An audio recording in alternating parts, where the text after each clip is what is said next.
Hello guys, welcome to our channel CP Sharma classes. आज का हमारा टॉपिक है इक्विसिटम प्लांट। हम इक्विसिटम प्लांट की सिस्टमेटिक पोजीशन यानी इसका क्लासिफिकेशन, इसका डिस्ट्रीब्यूशन, इसकी हैबिटेट, जो इसका स्टेम है, लीफ है, नोड है, इंटरनोड है, इनकी इंटरनल और एक्सटर्नल मॉर्फोलॉजी के बारे में स्टडी करेंगे। ये वीडियो प्रैक्टिकल के बेसिस के आधार पे भी बनाया गया है। तो अब हम शुरू करते हैं इक्विसिटम के क्लासिफिकेशन से। इक्विसिटम को स्पिनोफाइटा डिवीजन में रखा गया है। इसकी क्लास है कैलेमोप्सिडा और जो इसकी फैमिली है इक्विसिटेसी है। ठीक है, ऑर्डर है इक्विसिटेल्स, फैमिली है इक्विसिटेसी और जो जीनस है इसका वो है इक्विसिटम। जो इक्विसिटम प्लांट है उसे हम हॉर्स टेल भी कहते हैं और इक्विसिटम जो प्लांट है वो एक लैटिन शब्द इक्विसीटा से बना है। इक्विसिटम बना है इक्विसीटा से और इक्विसीटा में इक्वस और सीटा दो शब्द हैं, इक्वस और सीटा। जो इक्वस का मीन होता है हॉर्स और सीटा का मीन होता है टेल। इस कारण जो इक्विसिटम का प्लांट होता है इसको हम हॉर्स टेल भी कहते हैं। ठीक है, इस प्लांट की बाह्य सतह होती है यानी आउटर लेयर होती है, उस पर सिलिका का निक्षेपण होता है जो एक खुरदरा जैसा होता है। और जो यह सिलिका होती है इसके कारण इसकी जो राख होती है वो बर्तन चपकाने के यूज में आती है। सो हम इसको स्कोरिंग रसिस भी कहते हैं। ठीक है गाइज,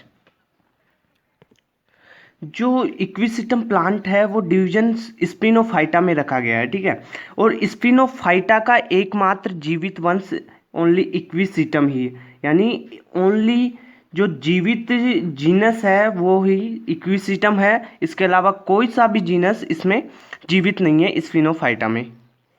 अब हम देखते हैं इसका जो डिस्ट्रीब्यूशन और हैबिटेट है वो है। जो ये प्लांट है ये ज़्यादातर टेम्परेट, जो साउथ के टेम्परेट रीजन्स हैं और ट्रॉपिकल रीजन्स है वहाँ पर ज़्यादा पाया जाता है। ठीक है, जो ये इक्विसिटम प्लांट है ये ऑस्ट्रेलिया और न्यूजीलैंड को छोड़कर विश्व के सभी भागों में पाया जाता है। यानी जो ये प्लांट इक्विसिटम है ये ऑस्ट्रेलिया और न्यूजीलैंड में नहीं पाया जाता है। जो इंडिया है, इंडिया में इसकी बहुत सारी जो स्पीसीज हैं वो पाई जाती हैं, जैसे Equisetum arvense, Equisetum debile, Equisetum diffusum, Equisetum ramosissimum, Equisetum maximum. ऐसी बहुत सी जातियां हैं जैसे इक्विसिटम आर्वेंस, ये विश्वव्यापी जाति है जो सभी प्रकार के आवासों में पाई जा रही है। जो इक्विसिटम प्लांट है इसकी लगभग जो 30 के लगभग जातियां इसकी हमें ज्ञात है।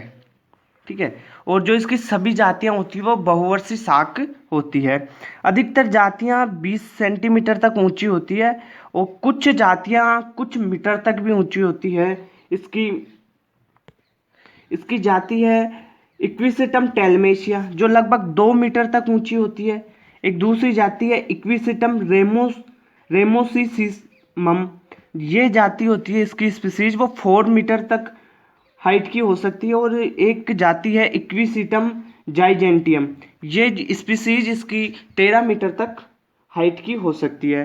जो ये इक्विसिटम है ये लगभग सभी आवासों में पाए जाते हैं और ये ज़्यादातर नॉर्थ टेम्परेट रीजन और south temperate region, tropical region, इनमें ज़्यादा पाए जाते हैं। ठीक है गाइज, जो इक्विसिटम है उसका स्पोरोफाइट रूट, स्टेम और लीव्स में बटा हुआ रहता है। ये इसकी रूट हो गई, ये हो गया स्टेम हो गया इसका। ठीक है, राइजोम, इसकी जो स्टेम होता है उस पर नोड और इंटरनोड्स पाए जाते हैं। जो इसका प्लांट होता है इसमें खांचे और उभार से पाए जाते हैं। ये तो हो गया इक्विसिटम प्लांट का इंट्रोडक्शन। अब हम प्रत्येक इसके पार्ट के बारे में डिटेल में स्टडी करेंगे। अब हम पहले ले लेते हैं इसका रूट, इक्विसिटम प्लांट का रूट। ठीक है, जो इक्विसिटम प्लांट का रूट होता है वो भ्रूण से उत्पन्न प्रथम जड़ के अतिरिक्त सभी जड़ें अपस्थानिक होती है। यानी इसमें भ्रूण से उत्पन्न प्रथम जड़ के अलावा जो सभी जड़ें होती है वो अपस्थानिक होती है। इसमें जड़ें भूमिगत प्रकंद की जो इंटरनोड्स और नोड्स होती है तथा वायवीय शाखाओं की आधारी नोड्स से विकसित होती है। इनकी जो रूट्स की उत्पत्ति होती है वो एंडोजीनियस होती है। ठीक है गाइज, जो रूट होती है इक्विसिटम में उसकी जो ओरिजिन होता है वो एंडोजेनेसिस होता है। ठीक है, नोड्स पर उपस्थित शाखा प्राइमोर्डिया ब्रांच प्राइमोर्डिया के आधारी भाग से उत्पन्न होती है और ये पतली तंतु में शाखित तथा चक्रीय व्यवस्थित होती है। जैसे डायग्राम में दिखाया गया है कि इसकी जो रूट्स होती है वो ये है, ये राइजोम पे पाई जा रही है। रूट्स में भी ये जो राइजोम है इसमें नोड और इंटरनोड्स पाए जा रहे हैं। अब हम देखते हैं जो रूट है उसकी इंटरनल स्ट्रक्चर के बारे में। इक्विसिटम की रूट का टीएस का चित्र दिया हुआ है यहाँ पे। इसमें सबसे बाहर की जो लेयर होती है उसे एपिडर्मिस कहते हैं, फिर बाद में आता है इसमें कोर्टेक्स। इसमें पेरिसाइकिल नहीं होती है, इसमें जो एंडोडर्मिस होती है वही होती है। एंडोडर्मिस भी दो भागों में बटी हुई होती है, आउटर और इनर में। ठीक है गाइस, इसमें प्रोटोजाइलम और मेटाजाइलम पाया जा रहा है और जो फ्लोएम है वो प्रोटोजाइलम और मेटाजाइलम और प्रोटोजाइलम के पास पास होता है। अब हम देखते हैं एपिडर्मिस के बारे में। इसकी जो एपिडर्मिस होती है सबसे बाहर की लेयर होती है। ठीक है गाइस, इसकी जो एपिडर्मिस है ये सबसे बाहर की लेयर है और ये बाहर की लेयर है ये बहुत ही थिन सेल्स का एक स्तर होता है। ठीक है, थिन सेल्स से बनी हुई एक लेयर होती है और इसकी जो कुछ सेल्स होती है वो दीर्घित होकर जो रूट हेयर होता है उनका निर्माण करती है। अब हम देखते हैं जो ये रूट है इसके कोर्टेक्स के बारे में। इसका कोर्टेक्स होता है मल्टी लेयर्ड होता है, मल्टी लेयर्ड भाग होता है और इसकी जो बाह्य परतें होती है वो लिग्निन युक्त होकर बाह्य मूल त्वचा यानी एक्सोड्रम होती है, एक्सोडर्मिस का निर्माण करती है। वल्कुट की भीतरी परतें पेरेन्काइमोटा सेल्स की बनी होती है यानी मृदुतक की होती है। जो एपिडर्मिस होगा तो वो तो थिन सेल्स से बनी हुई होगी और वन लेयर्ड वाली हो सकती है, जबकि जो कॉर्टेक्स होता है इसका ये मल्टी लेयर्ड भाग होता है और इसकी बाह्य परतें लिग्निन युक्त होती है। ठीक है, अब हम देखते हैं इसकी एंडोडर्मिस के बारे में। इसकी एंडोडर्मिस हम देखते हैं कि ये है इसकी एंडोडर्मिस। एंडोडर्मिस का ये होता है इसका बाहर वाला आउटर एंडोडर्मिस और ये है इनर एंडोडर्मिस। आउटर और इनर एंडोडर्मिस में देखें तो आउटर एंडोडर्मिस की सेल्स होती है वो इनर लेयर की सेल्स होती है उनकी तुलना में बड़ी होती है, यानी ये बाहर वाली जो सेल्स हैं ये बड़ी हैं और ये अंदर वाली जो सेल्स हैं ये छोटी होंगी।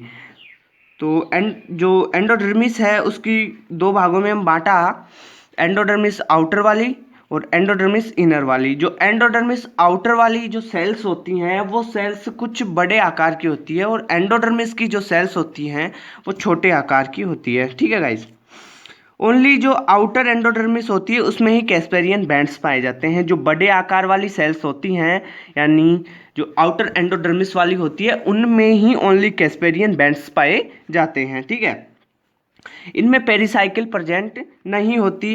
जो इनर एंडोडर्मिस है वो पेरिसाइकिल की तरह कार्य करती है, यानी जो ये रूट होती है इक्विसिटम की उसमें पेरिसाइकिल प्रेजेंट नहीं होती, यानी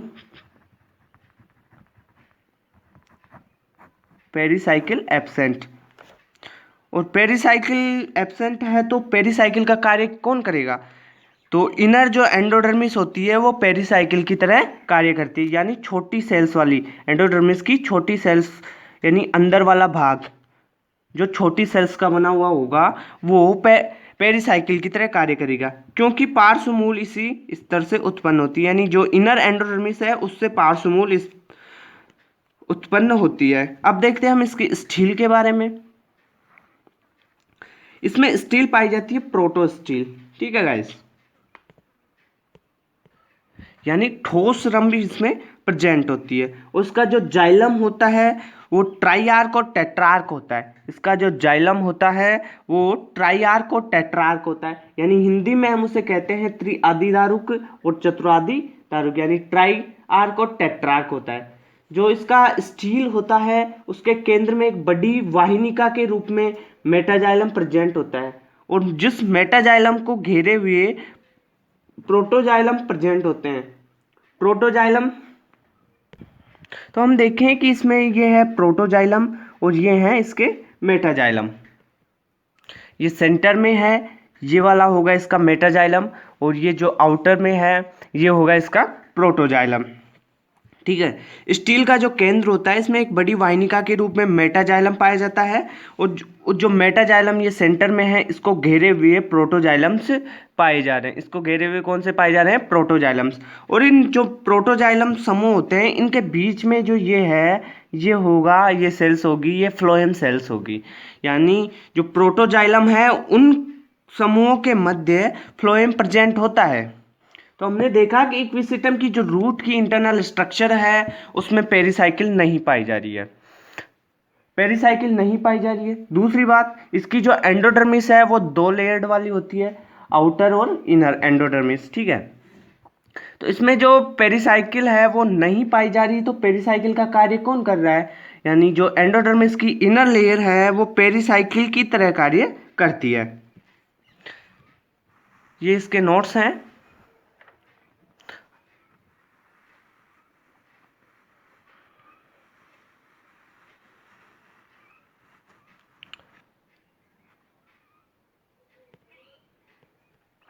अब हम देखते हैं इक्विसिटम प्लांट के स्टेम के बारे में। इसकी इंटरनल और एक्सटर्नल मॉर्फोलॉजी के बारे में हम स्टडी करेंगे। पहले देख लेते हैं इसकी एक्सटर्नल मॉर्फोलॉजी कैसी है। जो स्टेम होता है, मुख्य तना होता है, वो विसर्पी होता है, कृपिंग आकार का भी हो सकता है। ये शाखित होता है, बहुपर्णी प्रकंद होता है। ठीक है, और जो राइजोम होता है जो भूमि के गहराई में प्रेजेंट होता है। इसकी स्टेम में नोड और इंटरनोड्स पाए जाते हैं। इसकी स्टेम के ऊपर स्केली लीव्स चक्रों के रूप में पाए जाते हैं। ये इसका जो इक्विसिटम है उस प्लांट का ये डायग्राम है। इसमें ये है जो इसका स्टेम है, इसके स्टेम पर इंटरनोड्स और नोड्स पाई जा रही है। ठीक है, इसमें जो ग्रूव्स और रिस्ट्स पाए जाते हैं, यानी खांचे और उभार पाए जा रहे हैं। ठीक है, ये है इसकी स्केली लीव्स पाई जा रही है। इसमें जो इसके प्रत्येक नोड होती है, एवरी नोड्स पर सल्क पत्रों की संख्या अलग अलग होती है। कुछ प्लांट्स में 3 होती है, कुछ में 10 होती है, यानी 3 से और 40 के बीच ये वेरी करती रहती है सल्क पत्रों की संख्या। ठीक है गाइस, प्रत्येक पार्श्व संधि पर सल्की पत्तियों यानी स्केली लीव्स का चक्र व्यवस्थित होता है, और पत्तियों का आधारी भाग संयोजित होकर पर्व के आधारी भाग के चारों ओर एक शीत सा बना लेते हैं, यानी आच्छादित सा बना लेते हैं। जो रिजिड पार्ट होता है वो नोड्स पर लीव्स, रिजिड पार्ट की जो संख्या होती है, यानी ये उभार की जो संख्या है वो नोड्स पर लीव्स की संख्या के बराबर होती है। यानी कितनी लीव्स हैं इसमें उनके बराबर रिजिड पाए जाएंगे इसमें, यानी उतनी ही उभार पाए जाएंगे। ठीक है, प्रकंद की पर्वसंधियों पर पत्तियों में एकांतर शाखा कलिका या शाखा प्राइमोर्डिया होती है। ये शाखा प्राइमोर्डिया भूमिगत या वायवीय शाखा का निर्माण करती है अथवा अनिश्चित काल तक सुप्तावस्था डोर्मिनेंट में रहती है। जैसे कुछ जाति हैं इक्विसिटम आर्वेंस में ये शाखाओं का निर्माण न कर विभाजनों द्वारा ट्यूबर का निर्माण करती है। ठीक है गाइस, जो प्रकंद की पर्वसंधियों में उदर शाखाएं विकसित होती है। कुछ जातियों में वायवीय शाखाएं सदाबहार तथा बहुवर्षीय होती है, लेकिन अन्य में कुछ में एनुअल भी पाई जाती है। तो हम देखते हैं कि जो इसकी एरियल ब्रांचेज होती है वो 2 प्रकार से हम उसको बांट सकते हैं। इसकी जो एरियल ब्रांचेज हैं उनको 2 प्रकार से बांट सकते हैं। एक होती है फर्टाइल ब्रांच और एक होती है इसकी स्टेराइल ब्रांच। एरियल ब्रांच को 2 भागों में बांटा। एक तो बांटा हमने इसकी फर्टाइल ब्रांच, ठीक है, दूसरी होती है इसकी स्टेराइल ब्रांच। जो फर्टाइल ब्रांच होती है वह अशाखित होती है, रंगहीन होती है, अल्पजीवी होती है और शीर्ष पर इसमें एक कोन पाया जाता है, और ये बीजाणु के प्रकीर्णन के पश्चात ये शाखाएं डेड हो जाती है। जो इसकी स्टेराइल जो ब्रांचेज होती है वो हरी होती है, क्लोरोफिल उनमें प्रेजेंट होता है, और ये शाखित होती है यानी ब्रांचड होती है। ये बहुवर्षीय होती है, यानी ये बीजाणु के प्रकीर्णन के पश्चात ये शाखाएं मृत नहीं होती, यानी ये फोटोसिंथेसिस का कार्य करती है। जो स्टेराइल ब्रांचेज होती है वो फोटोसिंथेसिस का कार्य करती है, इन पे कोई कोन लगा हुआ नहीं रहता, यानी ये स्टेराइल ब्रांचेज होती है। जो फर्टाइल ब्रांचेज होती है वो ब्रांच्ड नहीं होती है, इन पे कॉन्स लगा हुआ होता है, ये अल्पजीवी होती है, ये कलरलेस होती है, जबकि जो स्टेराइल ब्रांचेज होती है वो ग्रीन कलर में होती है। अब हम देखते हैं इसकी इंटरनोड की स्ट्रक्चर। इंटरनोड और नोड दोनों की जो इंटरनल और एक्सटर्नल स्ट्रक्चर है वो कुछ, इसकी इंटरनल स्ट्रक्चर देखें नोड और इंटरनोड की, वो तो लगभग लगभग समान सी दिखती है, पर इनमें कुछ अंतर आता है कि इंटरनोड्स में ये कैरिनल कैनाल्स पाई जा रही है और वेलिकुलर कैनाल्स इसमें पाई जा रही है, इंटरनोड्स में वो नोड्स में नहीं पाई जाती है, कुछ ऐसा होता है। अगर हम इसकी सेक्शन कटिंग करते हैं और सेक्शन कटिंग को देखते हैं तो ये वेवी लाइक दिखाई देती है इसकी आउटर लाइन, ठीक है। और इसमें क्या पाया जाए, रिजिड और ग्रूव्स दोनों पाए जाते हैं। इसके जो अनटीएस हम काटते हैं तो रिजिड और ग्रूव्स दोनों हमें दिखाई देते हैं। जो ये इंटरनोड की स्ट्रक्चर है इसमें ये है इसकी ग्रूव्स, ये है इसका रिजिड, ये इसमें स्टोमेटा पाए जा रहे हैं, ठीक है गाइस। ये जो भाग है इसका स्क्लेरेनकाइमोटस कॉर्टेक्स हो गया। जो स्क्लेरेनकाइमोटस कॉर्टेक्स है उसके जस्ट नीचे वाला भाग होगा क्लोरेनकाइमोटस कॉर्टेक्स, और क्लोरेनकाइमोटस कॉर्टेक्स होगा उसके नीचे जो भाग होगा वो पेरेनकाइमोटस कॉर्टेक्स का हो गया, यानी पहले पाया जाएगा स्क्लेरेनकाइमोटस कॉर्टेक्स, फिर कोलेरेनकाइमोटस कॉर्टेक्स और फिर पाया जाएगा पेरेनकाइमोटस कॉर्टेक्स। अब पेरेनकाइमोटस कॉर्टेक्स पा गया आगे है, उसके बाद में क्या होगा कि इसमें कुछ कैनाल्स पाई जाती हैं, ठीक है। दो तीन प्रकार की कैनाल्स होती है इसमें, एक होती है वेलिकुलर कैनाल, ठीक है, ये है इसकी वेलिकुलर कैनाल्स, इनको हम कहते हैं वेलिकुलर कैनाल्स। और ये जो कैनाल्स पाई जा रही हैं इनको हम कहेंगी कैरिनल कैनाल्स, ठीक है। इसकी एंडोडर्मिस ये होती है, एंडोडर्मिस भी कुछ में डबल लेड, कुछ प्लांट्स में डबल लेड, इसके इंटरनोड्स में एंडोडर्मिस पाई जाती है। ये इसका जाइलम होगा और ये होगा इसका फ्लोएम। ये इसकी जो आउटलाइन स्ट्रक्चर है और ये इसकी अंदर की जो स्ट्रक्चर है सेलुलर स्ट्रक्चर, उसका डायग्राम ये दिया गया है। अब हम देखते हैं इंटरनोड के बारे में फुल डिटेल से। इसके स्टडी हम कर सकते हैं एपिडर्मिस, फिर देखते हैं इसका कोर्टेक्स, कोर्टेक्स के बाद हम देखेंगे इसमें जो कोर्टेक्स कितने प्रकार का हो गया, दो प्रकार का या कुछ में सिंगल होता है, ठीक है। फिर देखते हैं इसकी एंडोडर्मिस के बारे में, फिर इसकी स्टील को देखेंगे।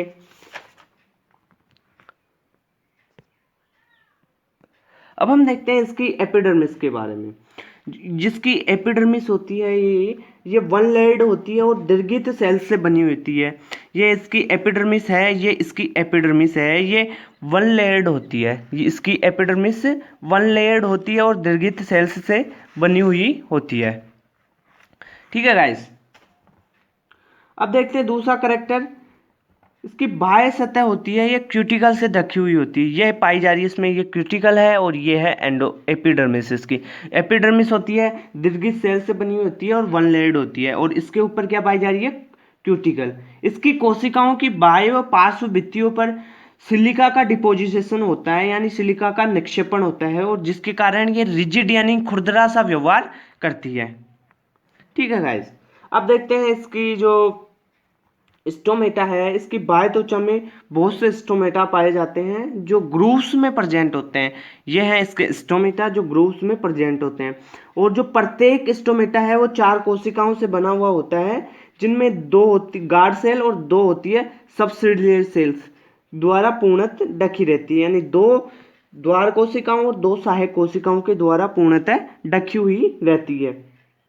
द्वार कोशिकाओं में सिलिका के प्रत्येक अनुप्रस्थ स्थूलन बैंड यानी थिकनिंग बैंड्स पाए जाते हैं, और अधिकांश जातियों में रंध्र धसे हुए रहते हैं, और कुछ जातियों जैसे इक्विसिटम प्रटेंस और पालोस्ट्रे इनमें बाह्य त्वचा की ऊपरी सतह यानी सतह पर प्रेजेंट होते हैं स्टोमेटा। जो स्टोमेटा होते हैं वो कुछ जातियों में यानी अधिकतर जातियों में तो अंदर धसे हुए रहते हैं, और कुछ जातियां हैं उनमें सतह पर प्रेजेंट होते हैं। ये हो गया इसके स्टोमेटा के बारे में। अब देखते हैं इसका जो कोर्टेक्स होता है। इसके कोर्टेक्स को हम 2 भागों में बांट सकते हैं, एक आउटर कोर्टेक्स और दूसरा है इनर कोर्टेक्स। एक इसका कोर्टेक्स को 2 भागों में बांटा गया है, आउटर और इनर में, ठीक है। आउटर कोर्टेक्स होता है जो स्क्लेरेनकाइमोटस और क्लोरेनकाइमोटस सेल्स का बना होता है, ये इसका आउटर कोर्टेक्स है। इसमें जो एपिडर्मिस है उसके जस्ट नीचे स्क्लेरेनकाइमोटस सेल्स बनी हुई होती है और स्क्लेरेनकाइमोटस सेल्स के जस्ट नीचे क्लोरेनकाइमोटस सेल्स होती है। उभारों के नीचे इसमें कई स्तर, जबकि खांच के नीचे केवल 2 स्तर पाए जाते हैं। ठीक है, इसमें स्क्लेरेनकाइमोटस सेल्स के नीचे क्लोरेनकाइमोटस सेल्स होती है और जो स्क्लेरेनकाइमोटस सेल्स होती है वो एपिडर्मिस के जस्ट नीचे होती है। जो इनर वाला जो इसका कॉर्टेक्स होता है वो पेरेन्काइमोटस सेल्स से बना होता है और इस क्षेत्र में बड़ी अंतरकोशिकीय गुहाएं प्रेजेंट होती है जिन्हें वेलिकुलर कैनाल्स कहते हैं। ये इसकी वेलिकुलर कैनाल्स हो गई, ये है इसकी वेलिकुलर कैनाल्स, ये पेरेन्काइमोटस सेल्स हो गई इसकी। पेरेन्काइमोटस सेल्स में ये खालिस्तान है, यानी ये पेरेन्काइमोटस सेल्स हो गई और ये है इसकी वेरिकुलर कैनाल्स। ये वेरिकुलर कैनाल्स ये जलोदभित्त की अनुकूलता को दर्शाता है। ठीक है गाइस, अब देखते हैं इसकी एंडोडर्मिस के बारे में। वल्कुट की सबसे भीतरी परत अंतःस्त्वचा कहलाती है। इक्विसीटम की विभिन्न जातियों में अंतःस्त्वचा की स्थिति भिन्न भिन्न होती है। अधिकतर जातियों में अंतःस्त्वचा की एक वलय पाई जाती है जो श्रवणपुलों के बाहर की ओर होती है। ठीक है, कुछ जातियों में प्रत्येक श्रवणपुल के चारों ओर अंतःस्त्वचा की अलग अलग परतें होती है। ठीक है, और अंतःस्त्वचा के नीचे एक पेरिसाइकिल प्रेजेंट होता है, यानी ये है इसकी एंडोडर्मिस जिसे हम अंतःस्त्वचा कहेंगे। इसके जस्ट नीचे पेरिसाइकिल प्रेजेंट होगा, यानी पेरेन्काइमोटस सेल्स और वेलिकुलर जो कैनाल्स होती है उनके जस्ट नीचे वाली जो लेयर होगी, यानी जो कॉर्टेक्स है उसके सबसे नीचे की लेयर होगी एंडोडर्मिस और एंडोडर्मिस के नीचे होगी पेरिसाइकिल। ठीक है, अब हम देखते हैं इसके स्टील के बारे में। इसकी जो स्टील होती है, अनेक वेस्कुलर बंडल होते हैं इसके स्टील में और जो वेस्कुलर बंडल के केंद्रीय भाग में भी एक पित्त कैविटी की पाई जाती है और उसके चारों ओर एक वलय में स्थित होते हैं। ठीक है, जो इसके जो वेस्कुलर बंडल होते हैं वो कंजॉइंट होते हैं, कोलेट्रल होते हैं और एंडार्क होते हैं। इसके वेस्कुलर बंडल कंजॉइंट, कोलेट्रल और एंडार्क होते हैं। कंजॉइंट, कोलेट्रल और एंडार्क। जिसका जाइलम होता है वी शेप का, इसका जाइलम होता है वी शेप का जाइलम पाया जाता है। इसमें जाइलम, ये जाइलम है ये वी शेप का पाया जाता है, जिसमें मेटाजाइलम के 2 समूह कुछ दूरी पर स्थित होते हैं तथा भीतर की ओर प्रोटोजाइलम प्रेजेंट होता है। अब हम इसके नोट्स से देख लेते हैं कि नोट्स के रूप में कैसे ये दिया गया है, क्योंकि बीएससी में अपने को लिखने का चाहिए तो नोट्स दे रहा हूं मैं, आप स्क्रीनशॉट ले लीजिए वहां से। ये हम देख रहे थे इंटरनोड की इंटरनल स्ट्रक्चर, क्यों इसमें रिजिड और ग्रूव्स भी पाए जाते हैं, गर्तें और उभार पाए जाते हैं। इस पहले देखा था हमने इसकी एपिडर्मिस। इसकी एपिडर्मिस होती है एक स्त्री और दीर्घित सेल से बनी होती है, बाह्य सतह क्यूटिकल द्वारा ढकी होती है। इसकी कोशिकाओं की बाह्य व पार्श्व भित्तियों पर सिलिका का निक्षेपण होता है और जिसके कारण जो इसका स्टेम होता है वो खुरदरा नजर आता है, यानी खुरदरा सा लगता है। ठीक है, बाह्य त्वचा में अनेक रंध्र पाए जाते हैं जो खांचों में प्रेजेंट होते हैं। ठीक है, अब देखते हैं इसका कोर्टेक्स। इसकी कोर्टेक्स में कुछ जटिल संरचनाएं होती है। इसके कोर्टेक्स को हमने बांटा है आउटर और इनर में। जो आउटर कोर्टेक्स होता है स्क्लेरेनकाइमोटस और क्लोरेनकाइमोटस सेल्स से बना हुआ होता है और जो इनर कोर्टेक्स होता है वो पेरेन्काइमोटस सेल्स से बना होता है। इनर कोर्टेक्स में पेरेन्काइमोटस सेल्स और वेलिकुलर जो कैनाल्स होती हैं वो प्रेजेंट होती है। अब देखते हैं जो इसकी स्क्लेरेनकाइमोटस सेल्स होती है वो एपिडर्मिस के जस्ट नीचे होती है और उभारों के नीचे इसमें कई स्तर होते हैं, जबकि जो खांच होती है यानी ग्रूव्स होती है उसके नीचे केवल 1, 2 या स्तर पाए जाते हैं। ठीक है, अब देखते हैं इसकी इनर कॉर्टेक्स में। जो इसका इनर कॉर्टेक्स होता है वो पेरेन्काइमोटस सेल्स का बना होता है और इस क्षेत्र में बड़ी अंतरकोशिकीय गुहाएं प्रेजेंट होती है जिन्हें वेलिकुलर कैनाल्स कहते हैं और प्रत्येक खांच के नीचे वेलिकुलर कैनाल प्रेजेंट होती है।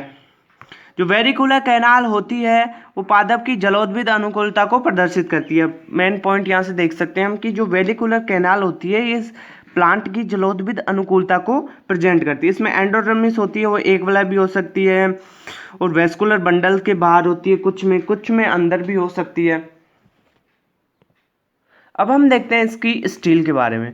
इसकी जो स्टील होती है उसमें अनेक वेस्कुलर बंडल्स होते हैं और जो पित्त कैविटी जो होती है उसके चारों ओर एक वलय के रूप में प्रेजेंट होते हैं ये वेस्कुलर बंडल। इस प्रकार की जो रंभ होगी, स्टील होगी, उसे हम पॉलीफेसिकुलर साइफोनोस्टील कहेंगे, यानी बहुपुलीय नाल रंभ कहते हैं। ठीक है। श्रवण पुल उभारों रिजिट्स के नीचे अर्थात वेलिकुलर कैनाल्स के एकांतर क्रम में प्रेजेंट होते हैं, यानी वेलिकुलर जो कैनाल्स होती हैं उनके एकांतर क्रम में श्रवण पुल प्रेजेंट होंगे। जो प्रत्येक श्रवण पुल होता है वो कंजॉइंट होता है, कोलेट्रल होता है और एंडार्क होता है। कंजॉइंट, कोलेट्रल और एंडार्क। श्रवण पुल में कैम्बियम नहीं होता है, इसका जो वेस्कुलर बंडल होता है उसमें कैम्बियम प्रेजेंट नहीं होता है। फ्लोएम इसमें सुविकसित होता है, यानी डेवलप्ड होता है, जबकि जो जाइलम होता है वो अल्प विकसित होता है। इसका जो जाइलम होता है वो वी शेप का होता है। प्रोह की मोटाई में वृद्धि के समय प्रोटोजाइलम वाहिनिकाएं टूट जाती है तथा इसके स्थान पर एक गुहिका विकसित हो जाती है जिसे हम कैरिनल कैनाल कहते हैं। इस कैनाल में जल भरा हुआ रहता है और इस कैनाल की परिधि पर कुछ प्रोटोजाइलम समूह देखे जा सकते हैं। एक बात और, श्रवण पुलों के वलय के भीतर मज्जा प्रेजेंट होती है जो सामान्यतः डिग्रेडेशन या विघटित होकर पित्त कैविटी तथा सेंट्रल कैनाल होती है उसका निर्माण करती है। जो इक्विसिटम की एरियल ब्रांच होती है, वायवीय शाखाओं के परु के आंतरिक संरचना में मरुद्भिद और जलोद्भिद दोनों लक्षण पाए जाते हैं। अब हम देखते हैं इसके नोड के बारे में। जो इक्विसिटम प्लांट की नोड की इंटरनल स्ट्रक्चर होती है वो लगभग इंटरनोड की स्ट्रक्चर के इक्वल सी होती है, पर इनमें जो अलग अलग डिफरेंस क्या होता है उनको हम देख लेते हैं।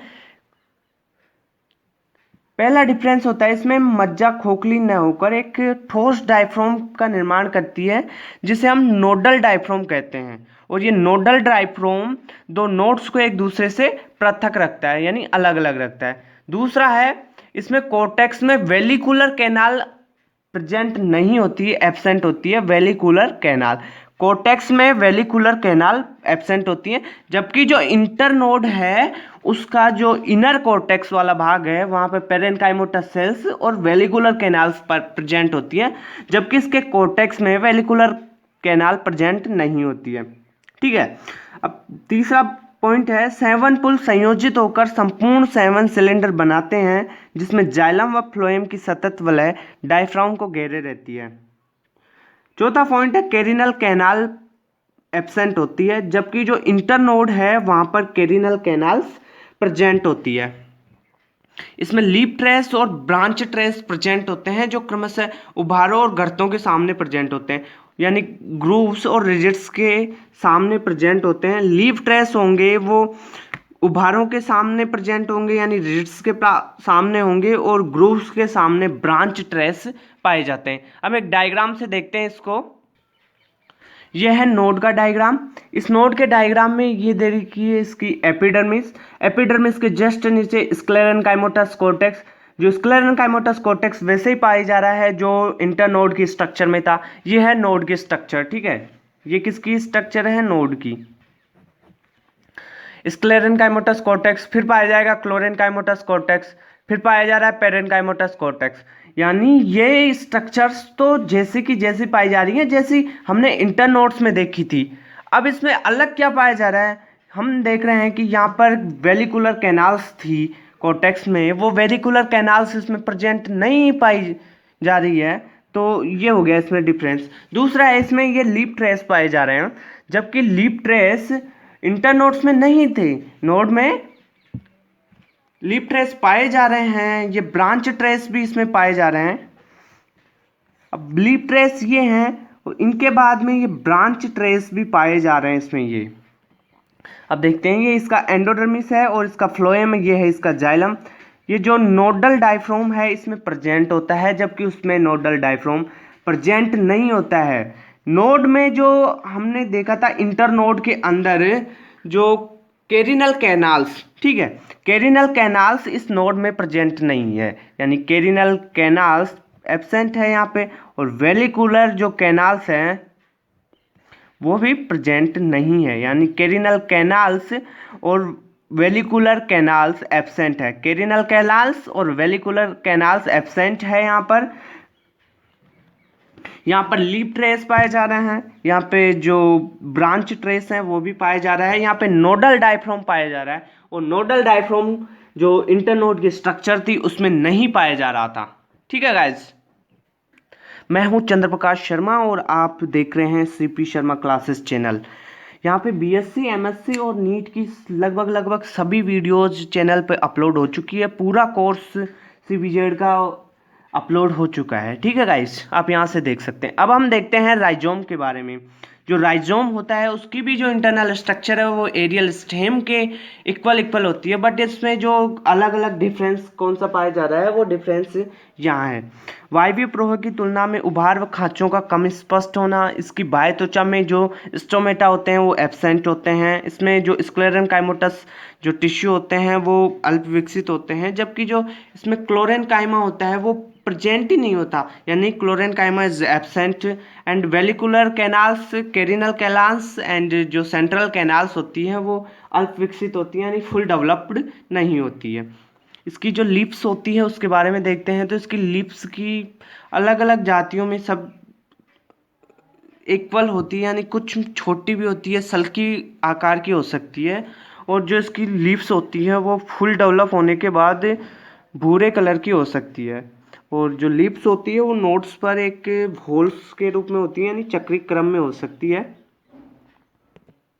जो इक्विसिटम की लीव्स होती हैं उनका जो मेन कार्य होता है नोड्स पे प्रेजेंट जो शाखा कलिकाएं होती हैं, यानी ब्रांच प्राइमोडियंस होती है, उनकी सिक्योरिटी करना, यानी उनकी रक्षा करना कार्य होता है। लिप्स की जो आंतरिक स्ट्रक्चर होती है वो बहुत ही सरल होती है।